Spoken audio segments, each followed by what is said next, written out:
نبی صلی اللہ علیہ وسلم نے فرمایا کہ لیلۃ القدر میں یہ دعا زیادہ پڑھا کرو، اللہم انک عفو تحب العفو فاعف عنا۔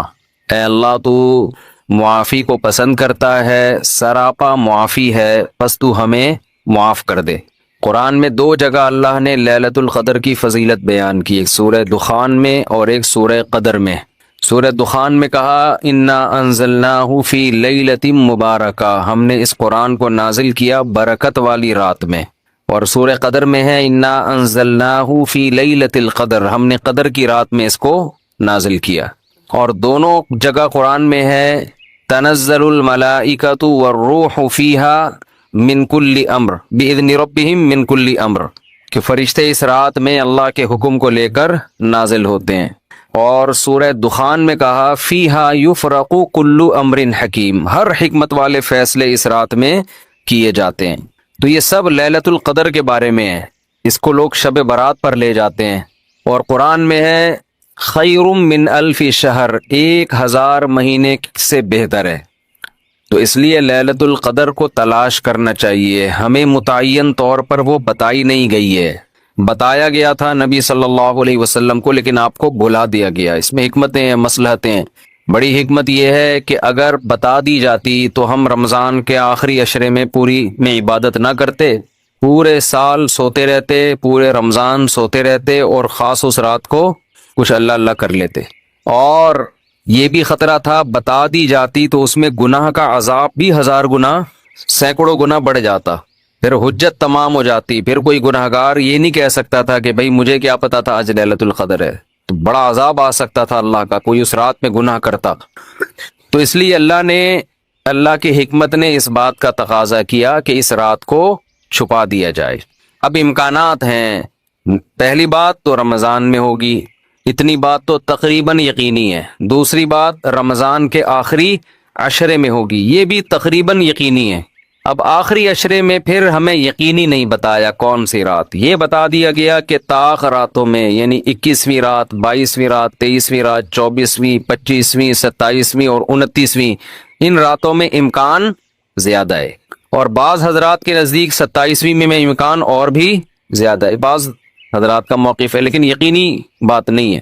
تو طاق راتوں میں یعنی کوشش تو کریں رمضان کے آخری عشرے میں عبادت کریں، ورنہ کم سے کم آخری درجہ کیا ہے کہ رمضان کی طاق راتوں میں خود بھی نماز، تلاوت اور دعا میں دل لگائیں، اور اپنے گھر والوں کو بھی نمازوں اور تلاوت میں لگائیں، دعاؤں کو، بچوں کو بھی لگائیں، اٹھایا کریں رات کو جا کے کہ بیٹا اٹھو، تھوڑا اللہ اللہ کر لو، نماز پڑھ لو، کچھ اللہ سے دعائیں مانگ لو۔ دعا کو بہت فوکس کرنا چاہیے، آج کل دعاؤں کو چھوڑ دیا بالکل، حالانکہ سب سے بڑی عبادت ہی دعا ہے۔ دعا میں اللہ اور بندے کا جو کنیکشن ہوتا ہے نا، وہ نماز میں بھی نہیں بنتا، وہ تلاوت میں بھی نہیں بنتا، وہ جو تعلق بنتا ہے نا اللہ اور بندے کا دعا میں، وہ کسی عبادت میں نہیں بنتا۔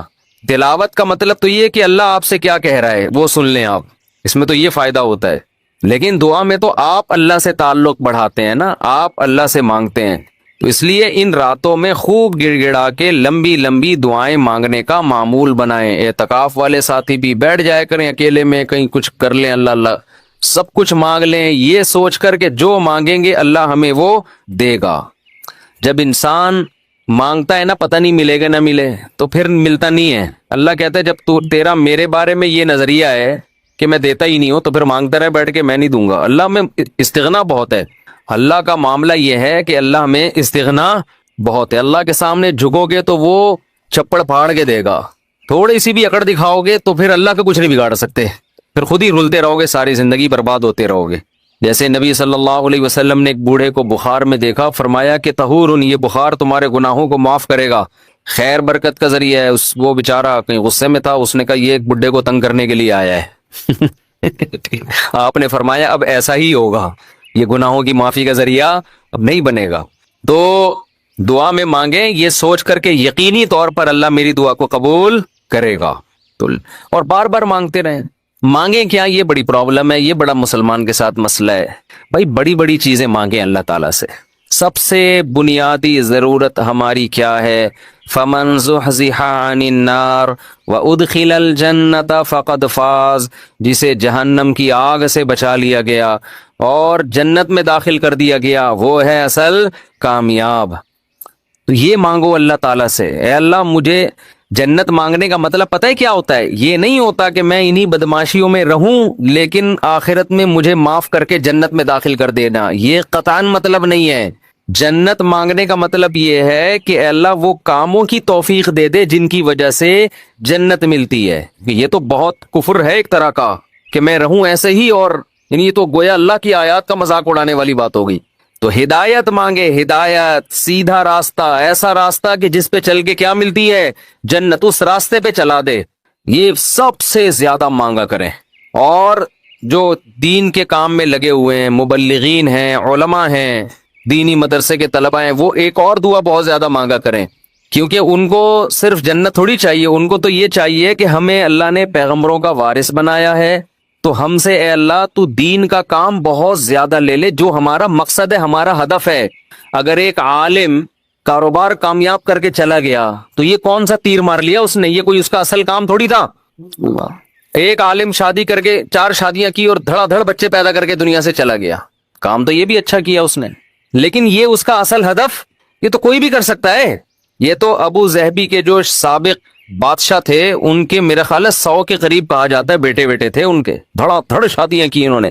وہ لوگ تو پھر طلاقیں دے دے کے بھی کرتے رہتے ہیں نا عرب بادشاہ، انہیں کوئی نہیں پوچھتا کہ طلاق دے بھی آپ اور نہیں، یہ گھر کا شروع کر دینا، پٹو گے بہت برے طریقے سے، اور ویسے بھی شریعت میں پسندیدہ کام نہیں ہے طلاق دینا۔ لیکن عرب لوگوں کے پاس پیسہ بہت ہے، وہ بھائی ایک بیوی کو طلاق دی، یہ بھائی بنگلہ دے دیا، وہ خوش ہوتی ہے، چل بھائی بنگلہ ملا، پھر ایک اور شادی کی، تو ان کے ہو جاتے ہیں 100۔ تو عالم کا اصل کام کیا ہے؟ اللہ اس سے دین کا کام لے لے۔ جیسے پیغمبروں کو دنیا میں بھیجا گیا دین کی خدمت کے لیے، وہ اگر وہی نہ کریں تو پھر ان کا مقام اور مرتبہ ہے؟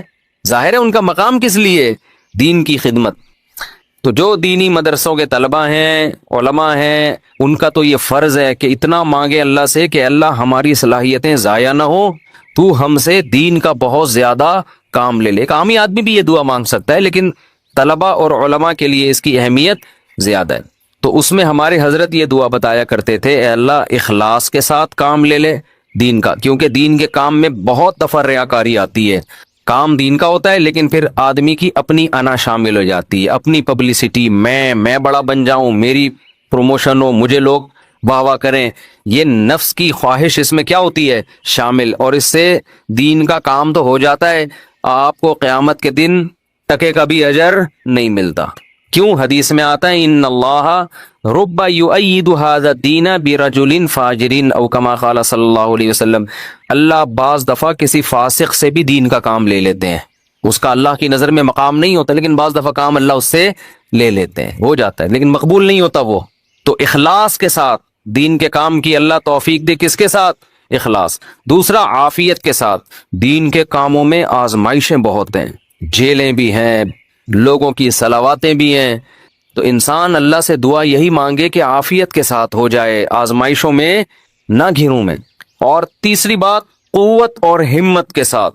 قوت الگ چیز ہے، ہمت الگ، پاور بھی ہو میرے پاس کام کی، کمزور آدمی دنیا میں کام نہیں کر سکتا، تو کام بھی قوت کے ساتھ ہو، پاور کے ساتھ، جاندار کام ہو، کچھ کر کے جاؤں دنیا سے، لوگ کہیں بھائی، لوگ کہیں نہ کہیں، اللہ کہے کہ کچھ کر کے گیا۔ لوگوں کو بعض دفعہ پتہ ہی نہیں ہوتا، کر کوئی اور رہا ہوتا ہے، کیش کوئی اور کرا رہا ہوتا ہے، تو اللہ کو پتہ ہے، اللہ کہے کہ واقعی تو کچھ کر کے آیا ہے۔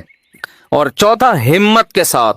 طاقت ہوتی ہے، بہت سے طاقتور ہم نے دیکھے ہیں سستی کی وجہ سے کام نہیں کر رہے ہوتے، پوستیوں کی طرح پڑے رہتے ہیں۔ وہ پاور بھی ہوتی ہے، بولنے کی طاقت، چلنے کی طاقت، دوڑنے کی طاقت، لیکن کیا ہر دوڑنے والا دوڑتا بھی ہے؟ اس کے لیے ہمت بھی تو چاہیے نا۔ کمزور میں ہمت ہوتی ہے، طاقت نہیں ہوتی۔ طاقتور میں، یعنی اگر کمزور میں ہمت ہو، طاقت نہ ہو، وہ بھی کسی کام کا نہیں۔ آپ میں طاقت ہے مگر ہمت نہیں ہے، آپ بھی کسی کام کے نہیں ہیں۔ تو ہمت کے ساتھ، تو یہ 4 الفاظ کے ساتھ دعا مانگا کریں، اے اللہ دین کی خوب خوب خدمت لے لے، اخلاص کے ساتھ، عافیت کے ساتھ، قوت اور ہمت کے ساتھ، اتنی خدمت کہ میں دین کے کاموں میں کسی سے پیچھے نہ رہوں، کیونکہ مقابلہ کمپٹیشن ہے، پہلے میں کبھی یہ دعا مانگتا تھا، بلکہ میں کیا، ہمارے ایک دوست تھے، وہ انہوں نے ہمارے شیخ کو خط لکھا کہ وہ میں یہ دعا مانگتا ہوں، اے اللہ میں دینی کاموں میں سب سے آگے نکل جاؤں، سب کو پیچھے چھوڑ دوں میں۔ انہوں نے فرمایا یہ سب کو پیچھے چھوڑنے والی دعا ٹھیک نہیں ہے، وہ کہیں گے ہمیں کیوں دعا میں ہرا رہا ہے، تو اپنے لیے مانگنا۔ یہ ایسا ہی ہے جیسے آپ کہہ رہے ہو اے اللہ مجھے اتنا پیسہ دے کہ وسیم سے زیادہ دے دے مجھے، وہ وسیم مجھ سے پیچھے رہ جائے، تو وسیم کہے گا تو اللہ سے جتنا پیسہ مانگ، مجھے کیوں پیچھے کر رہا ہے اپنے، میں نے تیرا کیا بگاڑا ہے بھائی۔ تو حضرت نے دعا کے الفاظ چینج کروائے، ان سے کہا یوں نہ مانگا کرو کہ میں سب کو پیچھے چھوڑ دوں، بلکہ یوں دعا مانگو میں کسی سے پیچھے نہ رہوں، مجھے اپنے آگے نکلنے کی فکر ہے، دوسروں کو پیچھے چھوڑنے کی نہیں ہے۔ تھوڑی سی ورڈنگ صحیح کر لو اپنی۔ تو یہ دو دعائیں بہت مانگا کریں، اپنی اولادوں کے لیے مانگ لیں، مجھے ایسی اولاد دے دے جو نیک اور صالح ہو، دین کی خدمت کرے۔ اللہ کی نظر میں دیکھو، آپ کی اولاد مالدار ہے نا، آپ تو خوش ہوتے ہیں میرا بچہ کتنا بڑا بنگلہ، اللہ کی نظر میں اس کی ویلیو 2 ٹکے کی بھی نہیں ہے۔ اگر اللہ کی نظر میں ان پیسوں کی، گاڑی بنگلے کی کوئی 2 ٹکے کی حیثیت ہوتی نا، تو موسیٰ کلیم اللہ کو اللہ سب سے زیادہ مال دیتا، سب سے زیادہ مال۔ اور فرعون تانے کیا دیتا تھا حضرت موسیٰ کو؟ مسکین، اس کے ہاتھ میں سونے کے کنگن نہیں ہے، میرے ہاتھ میں سونے کے کنگن، میرے پاس باغات جن کے نیچے نہریں بہتی ہیں، موسیٰ کے پاس کچھ بھی نہیں ہے، مسکین۔ آپ اپنی اولاد کو چاہتے ہو کروڑ پتی بن جائے، دولت مند بن جائے، یہ بھب ہے بھائی مسافر خانہ ہے، لعنت بھیجو یار، بن جائے تو ٹھیک ہے، میں نہیں کہہ رہا ان کو غریب لاوارث چھوڑ کے جاؤ، فوکس کس کو کرو بھائی، نیک بن جائے، دیندار بن جائے، پرہیزگار بن جائے۔ اگر پرہیزگار بن گئی نا، اللہ پہ اعتماد اور تعلق ہو گیا، سوکھے ٹکڑوں میں بھی آپ کی اولاد خوش رہے گی۔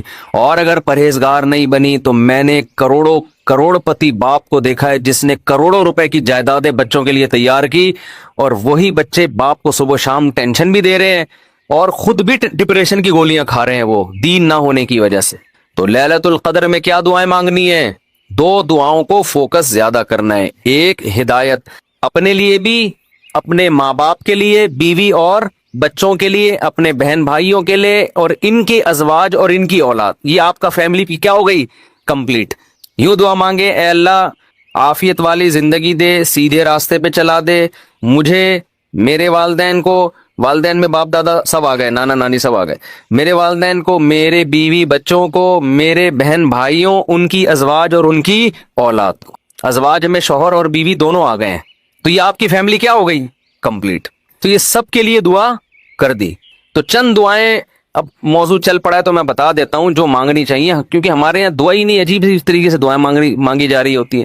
چند دعائیں بہت ضروری ہیں جو ان لیلۃ القدر میں آپ نے کثرت سے مانگنی ہے۔ ایک دعا سب سے پہلے میں نے بتایا کیا مانگنی ہے؟ ہدایت، بلکہ اس سے بھی پہلے اپنے گناہوں کی مغفرت، کیونکہ گناہ دعا کی قبولیت میں آڑ بنتے ہیں۔ اللہ کہتے ہیں تو میری تو کچھ بھی نہیں مانتا اور اپنی مجھ سے منوا رہا ہے، میں جب تجھے آزمائش میں ڈالتا ہوں تو کچھ بھی نہیں کرتا۔ تو پہلے اللہ سے معذرت کر رہے ہیں، معافی مانگے، جو میرے گناہ ہو چکے معافی چاہتا ہوں، میں اقرار کرتا ہوں میں غلط ہوں، تو میرے گناہوں کو کیا کر دے؟ معاف۔ یہ بار بار مانگے اللہ سے، یہی ہے انک عفو تحب العفو فاعف عنا، اور دل میں نیت کریں اللہ میں تجھ سے وعدہ کرتا ہوں آئندہ میں گناہ نہیں کروں گا۔ شیطان ایسے موقع پہ کہے گا ابے تو کر لے گا، تو کیوں جھوٹے وعدے کر رہا ہے؟ تو شیطان کو بولیں تو اور میں جانوں اللہ جانے تجھے کباب میں ہڈی بن کے تجھے کیا تکلیف ہو رہی ہے۔ یہ شیطان نا ایسے موقع پہ یہ کرواتا ہے تاکہ منہ سے بات بھی اچھی نہ نکالو آپ۔ شیطان آئے گا اور کہے گا کہ بھائی تو دعائیں مانگ رہا ہے کہ میں دوبارہ نہیں کروں گا، تو نے کرنا تو ہے یہ کام دوبارہ، کیوں اپنے آپ کو دھوکہ دے رہا ہے؟ تو آپ شیطان سے کیا بولو، بھائی میرا معاملہ اللہ کا معاملہ، تیرے کو بیچ میں تکلیف کیا ہو رہی ہے؟ جیسے میں جب شادی کر رہا تھا تو لوگ محلے والے کہہ رہے تھے مفتی صاحب کو کیا ہو گیا، پھر تیسری شادی کر رہے ہیں۔ تو ایک صاحب نے کہا بھائی اپنے خرچے پہ کر رہے ہیں، لڑکی کے ابا راضی ہیں، تو آپ کو تکلیف کیا ہو رہی ہے؟ ان کے گھر والوں کو ہو تو سمجھ میں آتا ہے۔ تو یہی بات شیطان کو سمجھا دیا کریں، صحیح ہے نا؟ یہ وسوسے ڈالتا ہے شیطان عمل سے روکنے کے لیے۔ تو بھائی جب بعد میں خدا نخواستہ ہو گیا تو دوبارہ توبہ کر لیں گے۔ اب یہ تھوڑی کہ اگر ہونے کا خطرہ ہے تو ہم کوئی اچھا کام ہی نہ کریں، باقی اچھے عمل بھی چھوڑ دیں اس چکر میں کہ ہم سے تو گناہ ہو جاتا ہے تو ہم کیا، ہمیں کیا بھائی، ہو جاتا ہے تو جب ہوگا تو دیکھا جائے گا، ابھی تو نہیں ہو رہا نا، ابھی تو جذبہ نہیں کریں گے بس۔ تو پہلے کیا کرنا ہے؟ گناہوں سے توبہ، اس کے بعد ہدایت کی دعا۔ سب سے بڑی ضرورت کیا ہے؟ سیدھے راستے پر چلنے کی توفیق، اس میں اپنے لیے، بیوی بچوں کے لیے، اپنے والدین اور بہن بھائی اور ان کی ازواج اور اولاد۔ یہ پورا بڑے بڑے رشتے کور ہو گئے اس میں، ٹھیک ہے نا۔ پھر تیسرے نمبر پر دین کی خدمت کی دعا کہ اللہ ہم سے دین کا بہت کام لے لے، کیونکہ علماء کے لیے تو سب سے بڑا کی فضیلت ہی یہی ہے کہ اللہ ان سے دین کی خدمت لے لے۔ وہ دنیا میں کاروبار کے لیے نہیں ہے، شادیوں کے تو ایک ضمنی چیز ہے، اس کے لیے شادیوں کو پروموٹ کرنے کے لیے ضرور ہے، کیونکہ وہ بھی دین کا ایک حصہ ہے۔ تبھی ہمارے حضرت مفتی رشید احمد صاحب کہتے تھے علماء کو خود شادیاں نہ کرو، لوگوں کو ترغیب دو۔ لوگ کہتے تھے حضرت جب ترغیب کیسے دیں جب خود نہیں کرے گا، خود کرو گے تو دین کے کام کے قابل نہیں رہو گے۔ اتنے جھگڑے ہوں گے نا کہ بس اسی کام کے رہ جاؤ گے اور کسی کام کے نہیں رہو گے۔ تو البتہ یہ سنت ہے ضروری، تو لوگوں کو ترغیب دو، لیکن وہی بات ہے کہ ایسے ترغیب دیں لوگ کہیں گے خود کر نہیں رہا۔ تو اس لیے ہم نے کہا کہ آدھی بات آپ کی لیں گے، آدھی ہم اپنی لیں گے۔ ہم نے حضرت کی آدھی بات لی کہ لوگوں کو ترغیب دو، دوسری جو تھی نا خود نہیں کرو، یہ والی نہیں لی ہم نے، ٹھیک ہے نا، خود بھی کریں گے۔ ٹھیک ہے نا۔ تو دوسری دعا کیا کرنی ہے؟ اے اللہ دین کا کام مجھ سے بہت زیادہ لے لے۔ تاجر ہے وہ بھی دعا کر سکتے، دین کا کام لے لے، اللہ اس کے مال سے مدارس بنوا دے، مسجدیں بنوا دے، یتیم خانے کھلوا دے، تو کتنی بڑی بات ہے۔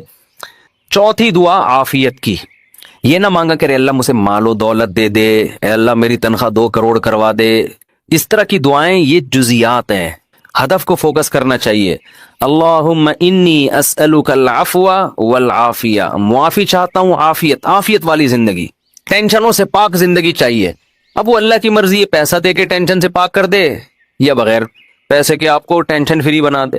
عافیت چاہیے مجھے، فی الدین والدنیا والآخرہ، دین میں بھی عافیت، میرا دین بھی مصیبتوں سے محفوظ رہے، میری دنیا بھی اور آخرت بھی۔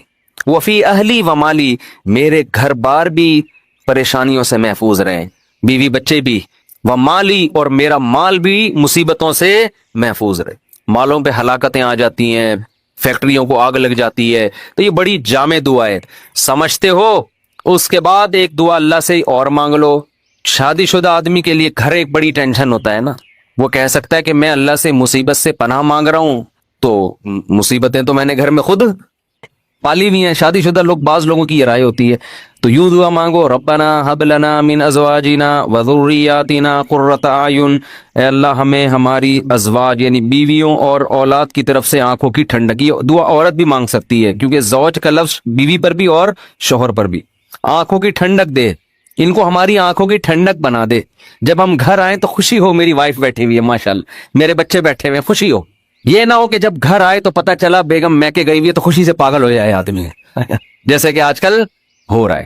وہ ٹک ٹاک پہ آتے تھے نا پہلے، اب تو پتہ نہیں موقع ہی نہیں ملتا دیکھنے کا۔ وہ ایک آدمی کا دکھایا، اس کی بیوی میکے جا رہی ہے تو وہ بڑا پریشان نہ کہ یار جا رہی ہے، کچھ افسوس ہوا، اور ادھر منہ کر کے خوشی سے ناچ رہے ہیں، ٹھیک ہے نا۔ تو یہ کنڈیشن نہ ہو، اے اللہ ہمارے گھر والوں کو اور اولاد کو ہمارے لیے آنکھوں کی ٹھنڈک۔ آنکھوں کی ٹھنڈک کا یہاں مطلب یہ ہے کہ ان کو نیک بنا دے، ان کو کیا بنا دے؟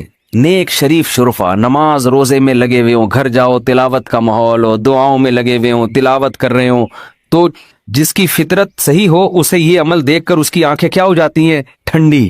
اور اگر آپ گھر میں گئے، بیگم صاحبہ ڈرامہ دیکھ رہی ہیں، سین چل رہا ہے بڑا ٹائٹ قسم کا نا، اور بچے بھی پب جی پہ لگے ہوئے ہیں، فلمیں دیکھ رہے ہیں، میوزک سن رہے ہیں، خدا کی قسم اس سے آپ کی آنکھیں ٹھنڈی نہیں ہوں گی۔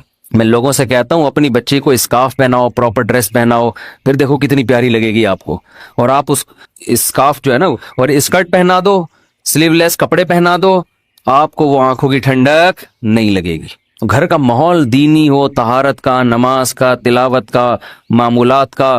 تبلیغ والے کروا دیتے ہیں، اپنی عورتوں کو تبلیغ میں وقت لگواؤ گے تو گھر میں یہ معمولات شروع ہو جائیں گے۔ تبلیغ میں بڑی جان ہے، بڑے بڑے لوگوں کو میں نے دیکھا ہے، بیگم کنٹرول میں تھی، تبلیغ میں لے گئے، صحیح ہو گئی، وہ گھر کا ماحول بن گیا۔ اور گھر کا ماحول عورت سے بنتا ہے، آدمی سے نہیں بنتا۔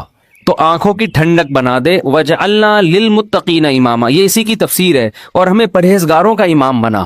یہ مطلب نہیں کہ اگلے الیکشن میں ہم جیت جائیں، پرہیزگاروں کا امام کا مطلب امام تو ہم ہیں ہی، ہمارے ماتحتوں کو پرہیزگار کر دے، اچھے لوگوں کے سربراہ ہوں ہم۔ تو بیوی بچے آپ کے ماتحت ہوتے ہیں نا، تو ہمیں ان کو کیا بنا دے؟ تو پرہیزگار بنا دے۔ تو یہ دعا بھی بہت امپورٹنٹ ہے۔ اللہ نے نیک لوگوں کی صفات میں یہ دعا بھی بیان کی ہے کہ وہ ہم سے یوں دعا مانگتے ہیں۔ اور 2 دعائیں اور جلدی سے بتا دوں، یہ ٹاپک نہیں تھا، لمبا ہوتا جا رہا ہے مسلسل، اس پہ میں مستقل انشاءاللہ بیان کروں گا۔ 2 دعائیں اور لیلۃ القدر میں، اور ویسے بھی معمول بنائیں، ایک دعا یہ کہ جہنم کی آگ سے خلاصی، بار بار قرآن یہ بیان کرتا ہے، جنت کی طلب اور جہنم کی آگ سے خلاصی۔ قرآن بار بار کہتے ہیں ہمارے نیک بندوں کے دل میں جنت کی اتنی لالچ ہے کہ راتوں کو اٹھ اٹھ کے اللہ کو پکارتے ہیں کہ اللہ ہمیں اس جنت کا وارث بنا دے، محروم نہ کرنا اس جنت سے۔ جن کا آخرت پر ایمان نہیں ہے نا، انہوں نے جنت کو دوسرے درجے پہ رکھا ہوا ہے، میں بھی ہو سکتا ہے جنت ہو، مل جائے تو ٹھیک ہے، اس طرح سے مانگ رہے ہوتے ہیں وہ۔ آپ مجھے بتاؤ دنیا میں آپ کو کوئی ایسا پیکج دیا جائے کہ یہ کر لو تو تمہیں پھر اس کے بدلے میں یہ ملے گا، اس میں 1000 گز کا بنگلہ ملے گا، اور ایسا بنگلہ ہوگا، کروڑوں روپے کا بنگلہ ہوگا، اس میں پھر تمہاری بڑی اچھی شادی ہو جائے گی، بہت خوبصورت بیوی ملے گی تمہیں، اور اس میں تمہاری خوراک ایسی ہوگی، تمہاری جوانی 100 سال تک رہے گی، ہے بھائی، اور تمہیں جناب کروڑوں کروڑوں روپے کی گاڑیاں ملیں گی۔ یعنی جنت کے 10ویں حصے کی بات اگر ہم سے کی جائے دنیا میں، تو میرا خیال ہے سارا دن اس کی تلاش اور طلب کے علاوہ ہمارا کوئی کام نہیں ہوگا، کیونکہ یقین ہے نا اس دنیا کو دیکھا ہوا ہے، آخرت کو دیکھا نہیں ہے۔ تو اللہ تعالیٰ کہتے ہیں کہ ہمارے نیک بندے راتوں کو اٹھ کے اللہ سے کیا مانگتے ہیں؟ جنت، کہ اللہ ربنا وآتنا ما وعدتنا علی رسولک، اے اللہ تو نے پیغمبروں کی زبان سے جس جنت کا ہم سے وعدہ کیا ہے وہ اس وعدے سے ہمیں محروم نہ کرنا، وہ دینا ہمیں جنت، ہم محتاج ہیں اس کے، وہ بڑی دل نشیں جنت ہے، ایسا نہ ہو کہ نیک لوگ اس میں جا رہے ہوں اور ہمیں اس سے روک دیا جائے، اس وقت یہ منظر قہر بن کے گرے گا آپ کے اوپر، یہ بہت بڑی ٹینشن ہوگی۔ اور جہنم کی آگ سے پناہ، ربنا صرف عنا عذاب جہنم، جہنم کی آگ کو ہم سے دور کر دے۔ تو یہ چند دعائیں ہیں جو مانگا کریں پابندی کے ساتھ، سمجھتے ہو کہ نہیں سمجھتے؟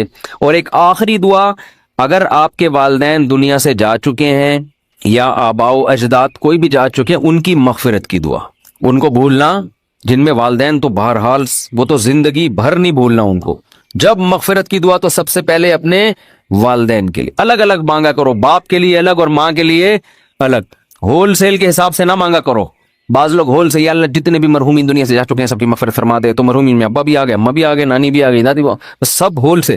دعاؤں میں ہول سیل نہیں چلتا، نام لے لے کے اس میں زیادہ خشوع و خضوع پیدا ہوتا ہے، سمجھتے ہو؟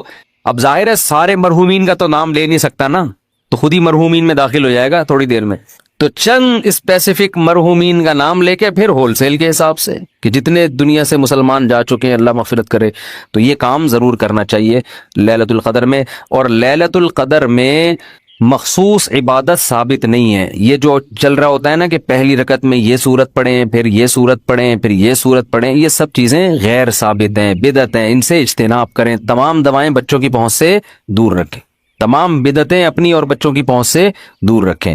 تو لیلۃ القدر میں آپ سمپل نماز پڑھیں، زیادہ سے زیادہ دعا مانگیں، اور تسبیحات ہیں، تلاوت ہے، یہ کام کریں، سمجھتے ہو؟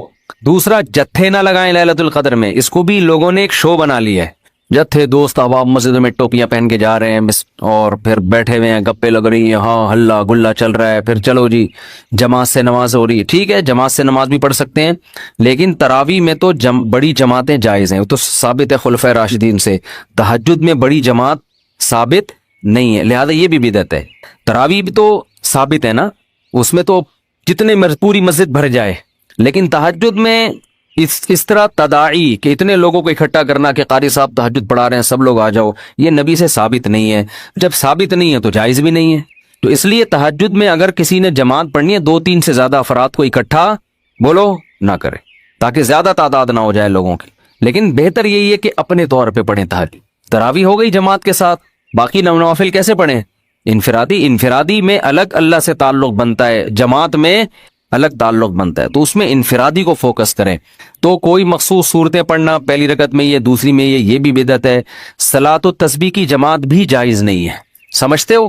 صلاۃ التسبیح انفرادی طور پر تھوڑا سا اختلافی مسئلہ ہے، جمہور علماء کے نزدیک سنت ہے، بعض کچھ علماء ایسے بھی گزرے ہیں جو صلاۃ التسبیح کو نہیں سنت مانتے، وجہ اس کی یہ ہے کہ وہ کہتے ہیں اس بارے میں کوئی بھی صحیح حدیث موجود نہیں ہے، لیکن چونکہ روایات کی کثرت ہے، اور کثرت سے جب روایات ہوتی ہیں تو درجہ حسن تک حدیث پہنچ جاتی ہے، اس بیس پر بہت سے علماء کی رائے یہی ہے کہ پڑھ لینی چاہیے۔ تو جو اختلافی مسئلہ ہو اس میں اگر کوئی بھی رائے رکھتا ہے تو اس میں شدت جائز نہیں ہے، سمجھتے ہو کہ نہیں سمجھتے؟ تو اچھا میرا موقف چونکہ یہ والا ہے جو ابن تیمیہ رحمہ اللہ کا موقف تھا، تو میں کیا، میری اوقات کیا، بعض بڑے علماء کا بھی وہی موقف ہے، تو اس لیے تو میں بھی اسی موقف کو مانتا ہوں، لیکن کوئی پڑھتا فتویٰ میں یہی دیتا ہوں جو جمہور کا ہے کہ بھئی ٹھیک ہے، جو مفتہ بھی قول تو یہی ہے کہ پڑھ لینا چاہیے۔